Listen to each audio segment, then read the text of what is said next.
5 years old na ang generator natin at eto guys, kung makikita nyo, okay pa rin at gumagana pa rin at nagsiservisyo pa rin sa atin. At ngayon nga guys, bigyan ko kayo ulit ng review dito sa ating SNAT generator na 5 years old na nang nabili natin pero eto gumagana pa rin. Ito nga pala guys ay 1 kilowatt at actually may 100 Ah na battery. Nabili nga natin to noong 2021 at hanggang ngayon ay gumagana pa din. At ito nga guys ay tumutulong sa akin para mapagana ang ating refrigerator at ginagamit din natin sa outdoor camping. In today's video nga ay i-update ko kayo sa aking itong SNAT inverter, okay, generator. Nabili ko to ng year 2020. Okay, so after ng 2019, 2020, binili natin yung SNAT generator. And then in-install natin siya ng ito. Yan. So, in-install natin siya ng sarili niyang solar charge controller. Of course, guys. Kasi para magamit natin ito sa mas mataas na capacity ng solar panel. Okay, so ginamitan natin siya ng MPPT. Ang MPPT na ito ay 60 ampere, okay, na solar charge controller. And then ito ginagamit natin to guys, is SNAT inverter dito sa refrigerator natin. So, meron tayong dito. Ito yung ating extension wire. Din sa extension wire nakakabit yung ating refrigerator. So ito yung ating refrigerator. So pinapagana niyan guys. So ayan, so makikita nyo 2019 to guys. Ayan. So ayan yung refrigerator. So ito yung saksakan niya guys. Okay, so connected siya dyan. Ayan. So 2020 natin to na guys. Pwede nyo balikan yung mga kung gusto yung makita sa nasa YouTube channel ko nung ni-review ko yung generator na dito. Okay guys, so up to now is still working. Kung makikita nyo guys, nasa 100% pa rin yung charge niya. Since mainit ngayon guys, so nakatulong to para sa syempre para mapalamig yung refrigerator. And then isa pa ngayon is yung sobrang taas ng diesel, sobrang taas ng singil ng kuryente. So nakatulong siya ngayon dito guys. So ito yan siya guys.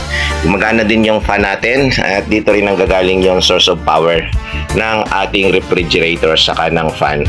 Actually guys, hindi naman siya ganun kalakas sa sinasabi natin na 24 hours is kuryente. What I mean is nasusupplyan niya yung refrigerator natin. So pagdating ng mga 3 o'clock or saka 2 o'clock ng madaling araw guys, is nililipat na natin siya sa grid. So actually guys, eto kung makikita nyo, meron siyang input dito ng grid.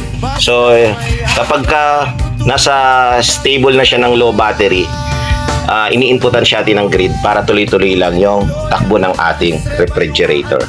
So ayan guys. So pasyal ko kayo kung ilang solar panel ang nakakabit sa kanya. Guys, ito yung solar panel na nagpapatakbo dun sa generator natin. Isang 450 watts na solar panel. And ikutin ko lang guys kung ano yung mga solar panels na nandito ko. So ito naman guys, ginagamit to sa on-grid. Nasa on-grid system. Especially ito, malalaki din na 450. On-grid yan. And then ito guys, on-grid din to. Kasama nito. So the rest dito naman guys sa baba. Ito yung sa ating off-grid system na 2 kilowatt ang capacity nito guys. Yan, off-grid naman yan. So pasyal ko kayo dun guys pagbaba ko. Papakita ko sa inyo kung ano yung mga naka-install natin na eto guys ay update ko lang sa inyo. Etong mga setup ko na to ay ginawa natin which is nung COVID time 2019 in between 2019 to 2020. So ayan. Okay, so yun din yung time na nabuo yung solar DI wires. So ayan guys, update ko lang kayo. And then guys, actually ayan o. So ito pa, hindi pa uso yung mga ano nun, marami pang ano nun, yung malalaking panel pa ang maliliit lang na panel ang uso pa nun. At kung makikita nyo, yung mga nauna nating panels is mga maliliit lang yan guys, at 100 watts lang ang karamihan dito guys. And then eto dito sa upgrade 150 watts, still going pa rin. At kung makikita nyo guys, matatandaan nyo yung mga vlogs ko regarding sa mga basag na panel. Ayan guys, eto pa rin, working pa rin naman yung mga basag natin na panels. Ayan, pagka nakikita nyo guys, yan yung mga basag na panels. So commonly lahat, marami akong mga basag na panels na ni-repair na natin.